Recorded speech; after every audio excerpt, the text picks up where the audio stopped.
Halo, nama saya Radu. Hai, saya Ajeng. Halo, aku Ola. Tahu, Tahu. Tahu. bullying itu kayak tindakan penindasan yang dilakukan seseorang atau mungkin kelompok yang kayak dianya itu lebih kuat dari yang dibully itu, lebih berkuasa. Contohnya ya kayak anak mungkin di kelas yang nggak kurang bersosialisasi terus dibully sama anak yang mungkin punya circle atau gimana gitu. Kayak penindasan suatu kelompok pada satu orang. Contohnya itu kayak pemalakan kepada adik kelas yang dilakukan oleh kakak kelas. Sepengetahuanku, bullying adalah tindakan menyiksa, merendahkan, menindas seseorang. Jadi contoh-contohnya itu yang pertama itu ada bullying melalui media sosial atau cyberbullying. Itu bisa lewat komentar-komentar jahat atau menyebarkan video-video yang tidak senonoh. Kemudian ada juga bullying verbal, itu seperti menjelek-jelekkan, mengejek-ngejek, terus memberi julukan yang tidak pantas.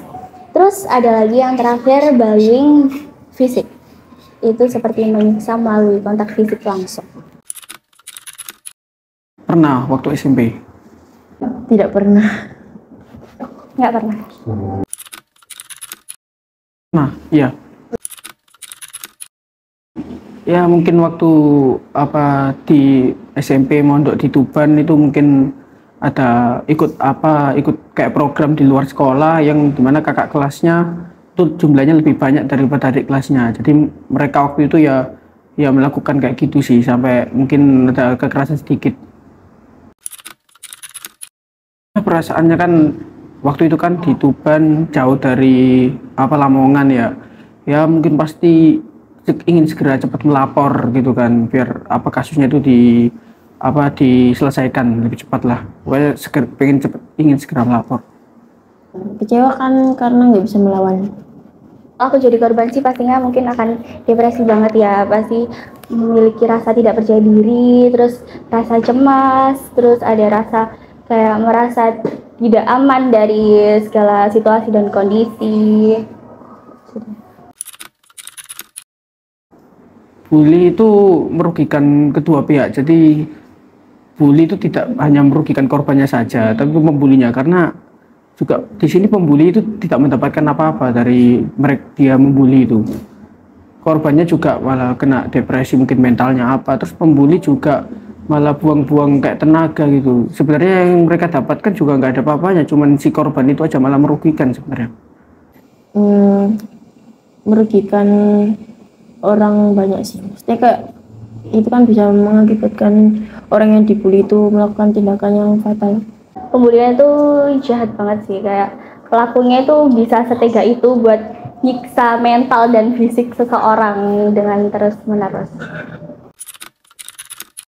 Nah, mungkin lihat situasinya terlebih dahulu. Kalau misalkan situasinya memungkinkan untuk melapor, ya kita harus lapor. Jangan jangan main hakim sendiri kayak melawan tapi jumlahnya kurang, itu jangan seperti itu. Ini sama aja kayak kita menyerahkan diri kita gitu.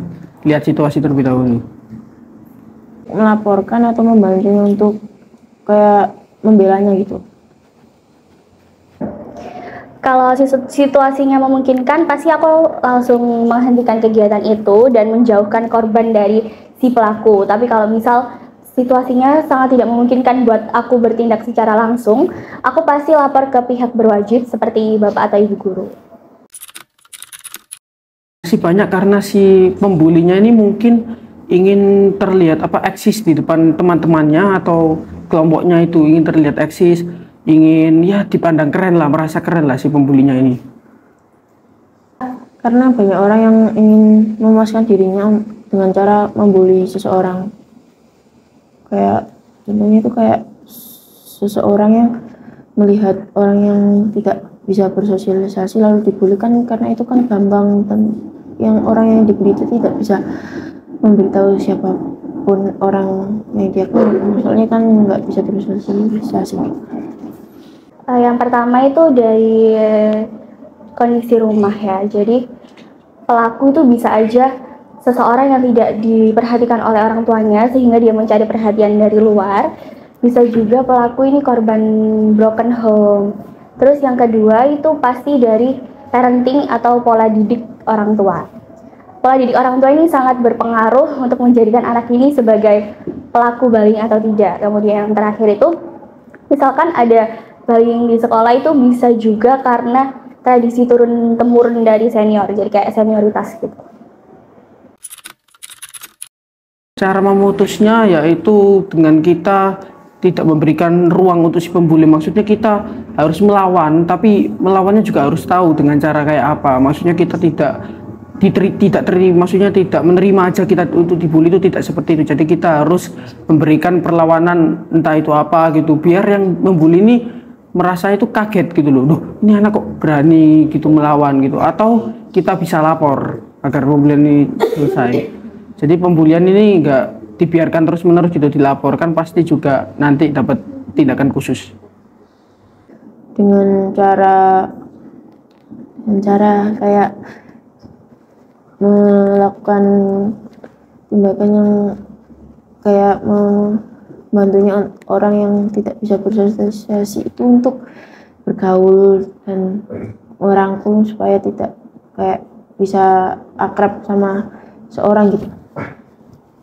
Apa pesan? Yang pertama pastinya dari pihak keluarga, karena pihak keluarga itu yang paling berpengaruh terhadap perilaku seorang anak. Jadi orang tua itu harus mendidik anaknya dengan baik dan benar supaya tidak menjadi pelaku bullying. Terus kemudian dari pihak sekolah juga mungkin guru BK-nya lebih sering sosialisasi tentang bullying dan menanamkan prinsip ke murid-muridnya agar tidak menjadi pelaku bullying. Terus juga memberi semangat kepada korban supaya bisa speak up. Untuk pesan sih jangan suka membuli karena itu benar-benar merugikan, tidak ada yang diuntungkan. Ya itu intinya, jangan pernah membuli, merugikan dua orang. Sebaiknya dihentikan saja karena itu mengakibatkan perbuatan yang fatal, dan untuk korban beranilah untuk melawan. Sekian, terima kasih dari saya. Pesannya jangan sampai lah kita dan kalian semua jadi pelaku bullying, dan misal sekarang kalian menjadi korban bullying, kalian harus berani speak up. Asli.